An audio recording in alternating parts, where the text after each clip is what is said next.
बांगलादेशच्या मुद्द्यावर बोलताना स्वाभिमानी शेतकरी संघटनेचे नेते राजू शेट्टींनी एक अजब वक्तव्य केलंय।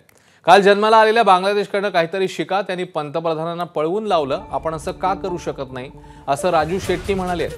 आणि राजू शेट्टींच्या वक्तव्याने आता वाद निर्माण होण्याची शक्यता आहे। त्या काल जन्माला आलेल्या बांगलादेशचं शिका, पंतप्रधानाला त्यांनी पळवून लावलं, पंतप्रधानाला पळवून लावलं त्या तिथल्या लोकांनी। हे आम्हाला अवघड आहे का? हे आम्ही सुद्धा करू शकतोय। आणि म्हणून हे जोपर्यंत करण्याची भावना तुमच्या मनामध्ये तयार होत नाही, ही उर्मी जोपर्यंत तुमच्या मरता क्या नाही करता, नाहीतर असंही मरायचं आहे तसंही मरायचं आहे, पण दोन हात करून जर का मारायचं ठरवलं तर किमान पुढच्या पिढ्या तरी सुखामध्ये जगतील।